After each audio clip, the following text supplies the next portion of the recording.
You know, I was going to get this one out just after the initial comprehensive unit overview went out, but time got away from me, so we're doing it now. My name is Tom, otherwise known as Titanium Legman, and welcome back to the channel. Unicorn Overlord. Hello everyone. As I always say, if you enjoy my coverage of Unicorn Overlord, my guides, my news, my let's plays, my general commentary, etc., a like on this video and a subscription to the channel would be very much appreciated. Thank you so much. It is tier list time, everybody. I know other people have gotten these out far earlier than myself, but my idea here is that I kind of want to do a tier list for the classes that is an episodic thing. Each time I put out one of my class overview videos, I will then put out an accompanying tier list video to discuss all of the classes that we brought up during that specific episode of the class overview and give my general thoughts and where I feel that they fall on the ranking. Now, the first thing that I want to say here is that there are actually no bad classes in Unicorn Overlord. There's not really even any bad characters in Unicorn Overlord, not that we're talking about the unique characters here at the moment anyway. However, I think in an overall power scaling list, there are still some that are better or worse based largely on their versatility or how self-sufficient they are, things like that. And I'll talk about my reasonings for each class when I do put them into the list. So we're going to go through in the same order that I went through for my class overview. So if you're following along from that or you're watching this video before or after it, you should have a fairly similar sense of cohesion here. Also, the idea here is that we will return to this list with each successive episode, so we can, by the end, have a fully complete list of all of the classes in the game, how I feel about them, and where I believe that they should be ranked. Thus, you'll see there's a bunch of classes on here that we won't be going through today because we haven't talked about them in the class overviews yet. Don't worry, we'll get to them. Now, with all that said, let's get to the Lord.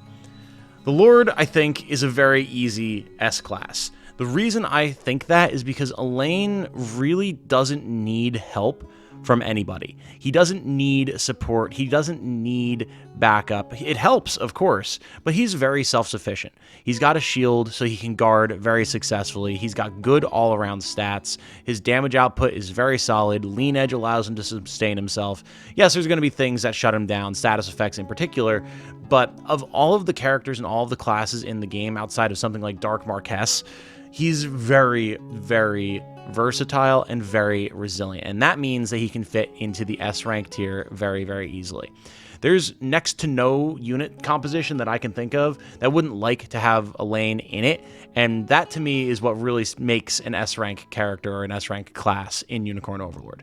Not a whole lot else to say there. I do want to keep these pretty short and snappy, but yeah, I don't think there's really any disputing the fact that Elaine is very good as a Lord. And once we get to High Lord in a later class overview, it'll probably be an S rank as well. A little bit of a spoiler warning there. Next up is Fighters, and yeah, if Elaine is an S rank, Fighters are probably going to be like B rank. They're not bad, they're not great, they're a very solid middle of the road, and when you want them, when you use them, they are really nice. But when you're looking at your units, if you don't have a super squishy set of backliners or like a flyer in the front line that you need to make sure stays protected at all costs, it's a good chance that you don't need a fighter. You want something either tankier, like a Hoplite, or a Gladiator, or something that's going to be more able to deal more damage or have more versatility in terms of dealing with status effects, things like that, like a Thief. They're great when they're great, but otherwise they're just fine. They're not bad, but fine. So I think B rank is where they sit at. Paladin, on the other hand, especially in the early game, especially compared to some of these early classes, is going to easily be an A rank class. The reason it's not in S is the fact that its damage does fall off pretty significantly as you start to get into the mid-game. And while you can remedy that with things like the Runic Sword, there's also just other roles that Paladin can fill other than being a damage dealer. There's plenty of damage dealers. Even in the early game, when we're just talking about these early game classes, you don't need Paladin to be dealing that damage. He can. Joseph absolutely can be for you for a good long while. But where he's truly going to shine, where he's truly going to have the most staying power, is going to be in a defensive and support role. You know, once he wasn't dealing much damage anymore and I wanted the Runic Blade on other characters, I switched Joseph over to being a frontline tank and support unit, and he performed admirably. Like the Lord, he's got a shield, so he can defend quite well. And his suite of support skills, like his heals and his shields and his follow-up attacks, are all really, really nice. And it allows him to be doing a lot without ever actually needing to come out swinging with an active point attack. If you have something else you want to do with his active points, you can. And I think that's great. So Paladin, phenomenal class, great support abilities, great mobility. But I don't think it's the all-around high quality that something like the Lord is. Hoplites are in an interesting position because once they promote to Legionnaire, they get way, way better because of the active and passive points that they have to play with. Prior to that, especially earlier in the game when we're talking about these like lower tier early game classes, I think they're going to be C tier. I really like Legionnaires. I very highly value the Legionnaire, the one single Legionnaire I've had the opportunity to use in my army because he's a monster and he just does not go down. Especially once you have more accessory slots and everything like that, he's phenomenal. The issue is that Hoplite is much more limited. Hoplites are hungry for that promotion, and while they of course have their roles early in the game, they're probably the most limited class early in the game. I like them. They do still have their uses, but I mean, their damage output is not good. Their mobility is terrible. Like, they can be brought down far more easily than you would expect due to hammer units, mages, etc. So, yeah, it's a rough time for Hoplites early in the game. They grow into very powerful units, but they don't start that way, which is a shame. Moving on to Soldier, I think Soldier is another S-rank class. And again, because you can put a Soldier in pretty much any unit, and that unit is happier for having them there. The fact that they have good damage, they can hit AoE targets, they can hit flyers, they can deal bonus damage to cavalry, they can heal and support allies that way, they can give allies guaranteed crits and hits and all sorts of fun stuff like that. They're fairly durable, their damage output is pretty decent, like they're just good at a bit of everything. And in a game like Unicorn Overlord, where you want each unit, unless it's hyper specialized for a particular reason, to be able to handle as many different situations as possible, having a class that's able to accommodate so many different roles and give other slots more room to breathe and more specified roles is great. It's the glue that holds everything together. I'm always happy to be able to field another soldier anywhere in my army. They're great, and that's before we even get into sergeants. So yeah, Soldier, I say S tier class, absolutely phenomenal. Moving on to Knights. Knights are going to fall alongside Paladin in the A tier. The reason being that they're phenomenal damage dealers, but they definitely need support, and you can't just slap one into any given squad and call it a day. There's so much anti-cavalry effectiveness in the game that they definitely need support, and if you're in a situation where you can't just start one-shotting things with Assaulting Lance, especially early in the game, to be able to bring targets down quickly and start chaining those kills together, then they're going to suffer. Like, yes, they're nice support units as well for other cavalry because they can provide them attack buffs, and Wild Rush is nice for being able to stun things. It's not going to seal the deal, and again, if you can't keep them protected, they're going to collapse far more quickly than you would expect, even with their quick guards. So they're not an S-rank class, but they are extremely capable, and Knights have been some of my favorite units. So you just have to be a little bit more careful with how you use them. Housecarls, S-tier class, easily. And again, for similar reasons as the previous two S-rank candidates. Any unit that cares about dealing any amount of physical damage is going to be happy to have a Housecarl. Housecarls are so great for their AoE defense debuffs or their single target defense debuffs, as well as their follow-up attacks, counterattacks, all that type of good stuff. Like, enemies tremble when a Housecarl steps in front of them, and God forbid there be more than one in any given squad, because their defenses are just going to be turned to paper instantaneously. And because of the fact that their own offense is also like pretty damn good, even if you're using them as damage while also doing defense debuffs, like they can carve through fairly vulnerable enemies, like mages and witches and clerics and other things like that tremble at the sight of a Housecarl, just because he's going to cut them in half, let alone they're being worried about their defense. Like, they don't have any defense anyway. They're just going to fall. It's great. I love Housecarls. I've not had the chance to use them as much as I would like, just because no patrons have selected one, but they're phenomenal. I think they're a great class, and there's a reason that even in Elheim, you'll find one single unpromoted Housecarl in the backline of enemy squads. Just so he can rolling axe through your front line and just tank all of their defense. It's very rude, but it shows how capable they are, so S rank for sure. Next up are Thieves, and I believe they are also an S-rank class. I know we've got a lot of S-rank here, but there's a lot of very capable classes that you get access to very early in the game before you start getting more specialized classes that are actually, as a result, even though they're very powerful, be a little bit lower on this tier list for me because I'm looking at how universally good any of these classes are, and Thieves are universally good. Especially in the early game, the fact that you can either have a Thief in the front line as a dodge tank, stealing passive points, evading attacks, and generally being a giant nuisance for the enemy, or put them in the back line and start poisoning everything with Poison Toss, which, as a ranged attack, you can also like hit different types of more annoying units in the back line with it, is phenomenal. As you get later in the game, Thieves will become more vulnerable to like the proliferation of true strike attacks and things like that, but that's also when units like fighters become way better for you. So I don't think that really takes away from the versatility and capability of the Thief. They're just able to do so much. They're a fairly simple class, all things considered, but I love them. There's a ton of different roles that they can fit into, and seeing as how I've had like 4 Thieves to use over the course of this campaign thus far, I feel like I'm in a pretty good position to assign them to this role, because I've really had to figure out wherever I could put them in a squad where they would actually be useful, and it's shown how useful they can be. So yeah, Thieves S rank for sure. Hunters, I'm not as high on as I expected to be, and I think I'm going to be putting them in B tier. Much like fighters, they're really good when they're good. Being able to just snipe down a flying unit or potentially start picking off dangerous backliners because they're one of the only ranged attacks you get at the start of the game. Being able to make sure that they have a guaranteed chance to hit. They get dual shot for AoE. There's good status effect bows. Like, they're good.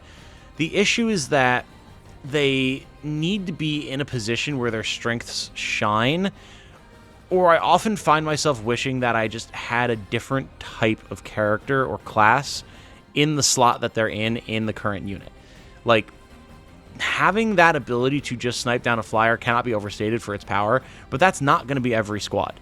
Even in Drakkenhold, where there's wyverns everywhere, you're not always going to be fighting wyverns. There's going to be plenty of other targets, and as soon as there's a hoplite or a fighter, your hunter's going to be useless unless you have like a status effect bow on them. So yeah, I expect them to be more useful than they are, and they're definitely great when they're great, much like fighters, but they're not great all the time. So I think a solid B rank unit. Gladiators, okay, this is going to be a contentious one. I know a lot of people don't like gladiators. They think that they're very limited, very weak. I highly disagree.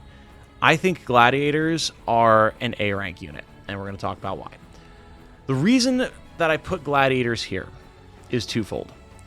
First of all, they're phenomenal at what they do. Like, fighters and hunters are great when they're great. Gladiators are fucking phenomenal, man. The amount of punishment that they can take, the amount of damage that they can heal off, and then the amount of damage that they can dish out in return with just their basic 2 abilities is insane. I use Bruno the Gladiator in one of my favorite units thus far in my campaign, and you know what I have him do? I have him use Wide Smash, and I have him use Bulk Up. I haven't even needed any of his other abilities because his raw stat line and his capabilities with those 2 skills are already so good. And that's why I feel like they fit into A rank. They're not super versatile like some of our S rank units are, or all of our S rank units are, really.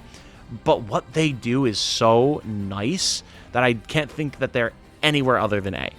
Like, I'm always happy to have a gladiator in the front line of one of my squads, because just the amount of punishment that they can absorb, and then the amount of damage that they can dish out, especially as soon as they have any sort of support, is great. And it's kind of like knights in that regard.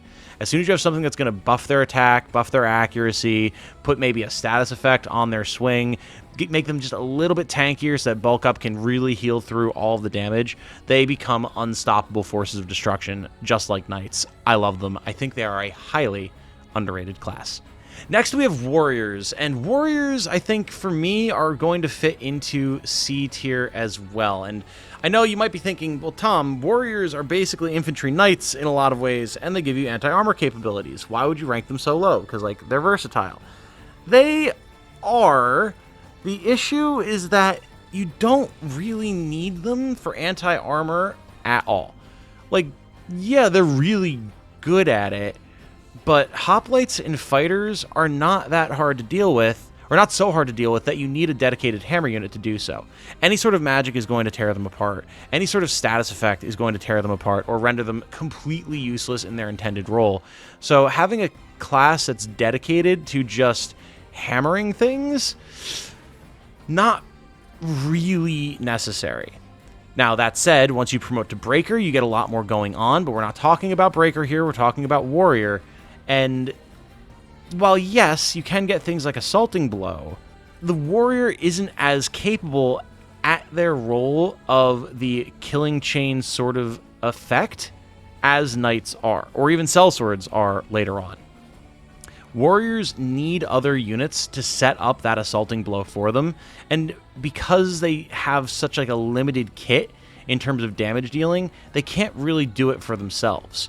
Knights have a lot of different ways to buff their own attack or just get bonus damage because they're cavalry against infantry. Sellswords, which we'll talk about soon, are great because they can just say, alright, I'm going to say, I don't know, follow-up attack for all of my friends who are attacked, and then everything is weakened and I can start killing chaining.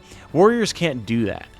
So while they're very good in specific circumstances and with specific squad setups, especially early in the game, they're nowhere near as versatile as I think any other class. I'm almost tempted to drop them down to D tier, but I don't actually think that there's any D tier units in this first class overview. So C rank is where they're going to sit. I'm not a huge fan of early game warriors for sure. What I am a huge fan of is early game wizards. Wizards, I think, are absolutely an A-tier class, just because the raw damage output that they're able to dish out, much like knights, makes them an incredible force of destruction. They're also incredibly, incredibly vulnerable. This is one of those classes that really likes to have a tanky unit like a fighter or a legionnaire up front to absorb any sort of damage that might start to come their way, because if you don't, they will collapse under the weight of their own hubris. But things like their various different fireball attacks, their magic counter, magic follow-up once you get them higher leveled, they're able to shred so many enemies, and I think that makes them phenomenal. As such, A tier it is. Clerics. Clerics are an S tier class. Clerics are absolutely an S tier class, even though they cannot attack, but every single unit is happy to have a cleric. If you are literally taking any damage in any way for any unit that intends to be on the front lines in any capacity, they are happy to have a cleric. The ability to heal both off of their AP and their passive points, their ability to remove status effects and debuffs, their ability to resurrect allies or heal rows or get all sorts of other crazy effects from the various very powerful staves that you can find pretty early in the game makes them an incredibly versatile unit. I cannot overstate this enough. Clerics may be simple compared to other classes, but that simplicity gives them so much power. I don't think they can be anywhere other than S. They're phenomenal. Similarly, witches. Witches, I think, are also an S rank class because they have a nice combination of both damage and control. And they're also able to buff their allies. Again, if you have any sort of a unit that has a frontliner that's dealing physical damage, or a backliner that's dealing physical damage, and especially if they have any sort of AoE, magic conferral is huge. Like, just putting a Gryphon Knight and a Witch in a squad together is going to clear huge swaths of the early game for you. And that's before you even consider any other character or class that could be in that unit. Then you factor in the fact that you can have them just snipe dangerous targets with an ice bolt and leave them frozen for the entire fight if you wanted to. Completely removing them from the board is insane. And then the fact that they get AoE magic later on is also really strong. Witches just continue to scale extremely well. They give you ranged magical assists. They're phenomenal. They're an S-rank unit. We're in the final three here for this particular episode, and now we are talking about Gryphon Knights. Gryphon Knights, I originally, in my head, had listed as an S-rank unit, but I think I've got to bump them down to A for similar reasons to our other A rankers. Gryphon Knights are extremely strong. Their wide sweep is great. Their natural evasion, especially against ground-based targets, is huge. The fact that they can self-heal is phenomenal. But you absolutely want particular other types of characters in their unit with them to really make them shine.